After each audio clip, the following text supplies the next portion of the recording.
কি দেখেই জিভে জল আসছে? তো যারা চিংড়ি মাছ খেতে পছন্দ করো তাদের তো আসবেই। তো চলো তাহলে দেখে নিই রেসিপিটা। তো দেখো এখানে একদম বড় বড় সাইজের গলদা চিংড়ি নিয়ে নিয়েছি। তো আজ এই চিংড়িগুলো একদম ঝাল ঝাল করে রান্না করব। তার জন্য প্রথমে এগুলো কেটে ধুয়ে ভালো করে পরিষ্কার করে নিই। চিংড়িতে কিন্তু অনেক নোংরা থাকে, তাই এগুলো ভালো করে পরিষ্কার করে নিতে হবে। আর আমার চ্যানেলে নতুন বন্ধু হয়ে থাকলে তাড়াতাড়ি চ্যানেলটা সাবস্ক্রাইব করে নাও, এরকম নতুন নতুন আরও ভিডিও দেখতে পাবে। তো চলো চিংড়ি মাছটা কেটে নিয়ে তারপর দেখা হচ্ছে।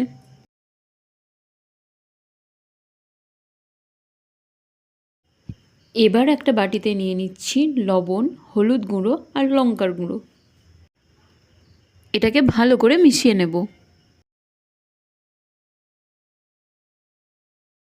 এবার এটা চিংড়ি মাছগুলোর মধ্যে ভালো করে মাখিয়ে নেব।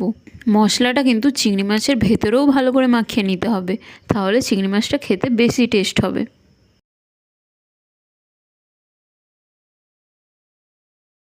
দেখো আমি সব চিংড়ি মাছগুলোর ভেতরে মশলাটা ভালো করে মাখিয়ে নিচ্ছি।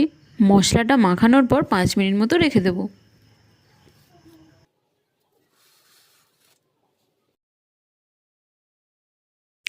এবার কড়াইতে দিয়ে দিচ্ছি বেশ কিছুটা সরষের তেল, দিয়ে দিচ্ছি গোটা গরম মশলা ফোড়ন, দিয়ে দিচ্ছি পেঁয়াজ কুচি। এটাকে হালকা করে একটু ভেজে নেব।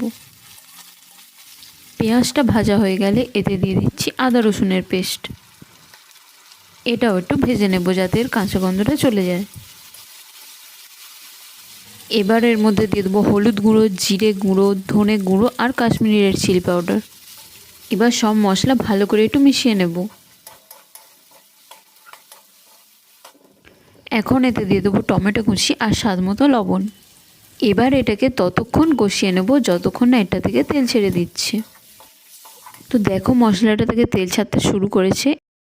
এবার আগে থেকে নুন, হলুদ, লঙ্কার গুঁড়ো মাখিয়ে রাখা চিংড়ি মাছটা এর মধ্যে দিয়ে দেব। তো চিংড়ি মাছগুলো এত বড় বড় সাইজ, তো আমার ছোট করার মধ্যে ধরছেই না। তো সব চিংড়ি মাছ দেওয়া হয়ে গেলে এটা ঢাকা দিয়ে দেবো। কিছুক্ষণ পর ঢাকাটা তুলে চিংড়ি মাছগুলো উল্টে দেব। চিংড়ি মাছগুলো কিন্তু 2-3 বার এইভাবে ঢাকা চাপা দিয়ে দিয়ে ভেজে নেব। আমি আলাদা করে কিন্তু আর চিংড়ি মাছ ভাজছি না।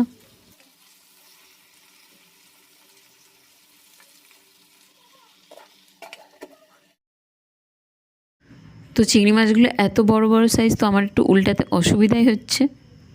এইভাবে কিন্তু চিংড়ি মাছগুলো উল্টে পাল্টে ভেজেও নেওয়া হয়ে যাবে আর মশলাটা ভালো করে কষানো হয়ে যাবে। তো দেখো আমি অনেকক্ষণ ধরে মশলাটা ভালো করে কষিয়ে নিয়েছি। দারুণ একটা স্মেল বেরোচ্ছে।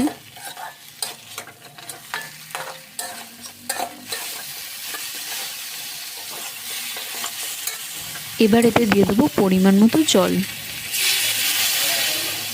রান্নাটা মাখা মাখা হবে, তাই বেশি জল দেওয়ার দরকার নেই। জলটা দিয়ে ভালো করে মিশিয়ে নিচ্ছি।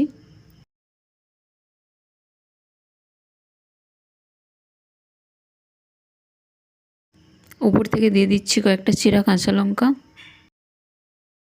এবার এটা ঢাকা দিয়ে কিছুক্ষণ হতে দেব।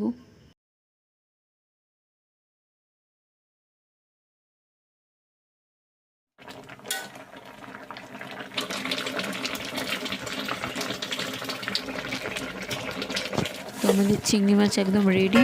উপর থেকে একটু চিনি ছড়িয়ে দিয়ে নামিয়ে নেব।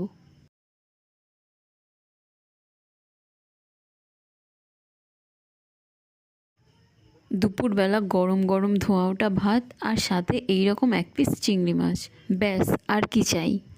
আর ভিডিওটা ভালো লাগলে একটা লাইক করে দিও। আর তোমরা কারা চিংড়ি মাছ খেতে পছন্দ করো অবশ্যই কমেন্ট করে জানাবে।